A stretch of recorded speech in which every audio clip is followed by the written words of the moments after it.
সর্বপ্রথম বেল্লাল ভাইকে ধন্যবাদ জানাই, আরো ধন্যবাদ জানাই ভাইরাল সাইমনের পাশে যত কন্টেন্ট ক্রিয়েটর সাহায্যের হাত বাড়িয়ে দিয়েছেন তাদেরকে অসংখ্য অসংখ্য ধন্যবাদ।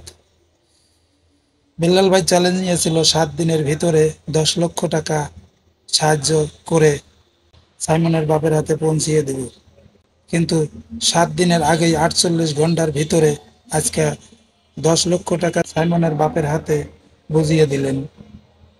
বর্তমান সরাসরি লাইভে আছে হোয়াটসঅ্যাপ। বেল্লাল ভাই আসলেই মানবতার ফেরিওয়ালা, কারণ উনি দেখিয়ে দিলেন মানবতা কাকে বলে।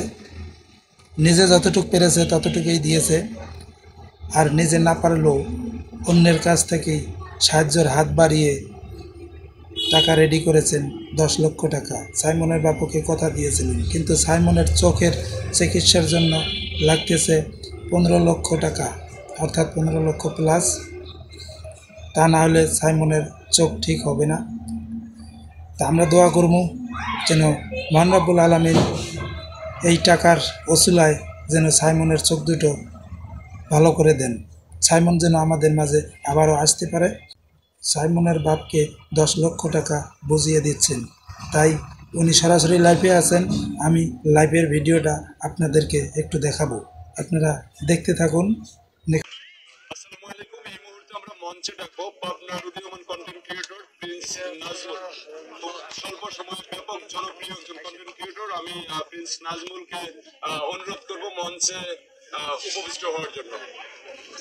প্রিন্স নাজমুল, ধন্যবাদ। আজকের এই সফলতার গল্প, যদিও সময় ছিল খুব অল্প, 48 ঘন্টার মধ্যে 47 ঘন্টায় হয়ে গেছে, 7 দিন সময় নিয়ে।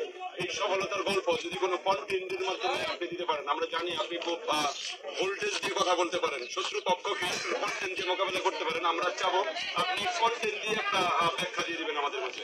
অবশ্যই দিব, এবং প্রথমে কন্টেন্টটা আমি পরে বলি। প্রথমে যদি মানে মধুটা শেষ হয়ে গেলে আসলে বোমরা আসতে চায় না, তো আমরা চাই যে প্রথমে এমন কিছু বলতে যেটা হচ্ছে পরে কন্টেন্ট শোনাবো, ঠিক আছে?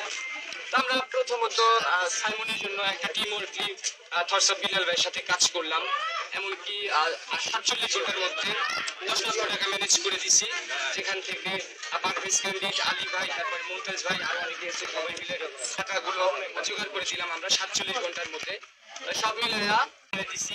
আল্লাহ না করুক কোনো একদিন আমরাও আপনার দরজায় গিয়ে দাঁড়াবো, না করুক, ঠিক আছে? তো এই জন্য আমরা চাই সবাই সবার পাশে থেকে এগিয়ে যেতে, এবং আমার পক্ষ থেকে সাইমনকে কিছু টাকা দিয়েছি। আপনারা জানেন দোকান পুড়ে যাওয়া দোকান থেকে 40,000 টাকা ছিল, এবং ভালোবাসার মানুষদের কাছে হাত মিলিয়ে দিয়ে সব মিলিয়ে কিছু টাকা দেওয়ার চেষ্টা করছি।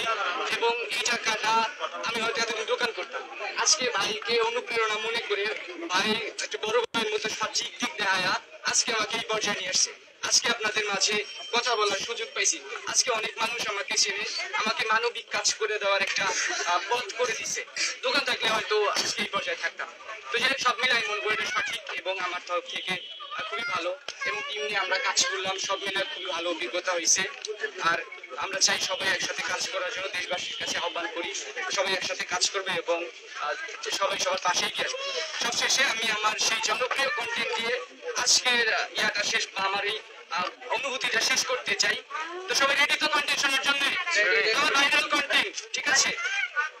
আচ্ছা, আপনি কিছু বলবেন? আচ্ছা, সবাই রেডি? নিজেকে প্রমাণ করতে চাই কাজ দিয়ে, মুখের কথাই নয়। সফলতার পথটা কঠিন হলেও নেই কোনো ভয়। আমি বাস্তবতাকে করেছি আলিঙ্গন, কখনো মানতে চাইনি হার। আমি হেরে গেলেও রুখে দাঁড়াবো বারবার। আমি সাহস রেখে চলি, আমি দুঃসময়ে নিজেকে রাখি স্থির। আমি আমার গল্পের নায়ক, আমি হতে চাই বীর। কি বীর হতে পারবো? দোয়া চাই ভবিষ্যতে বাংলাদেশের মানুষের জন্য কাজ করব, সবার পাশে দাঁড়াতে চাই। দোয়া চাই, সবার ভালোবাসা চাই। ভালো থাকবেন, আসসালামু আলাইকুম।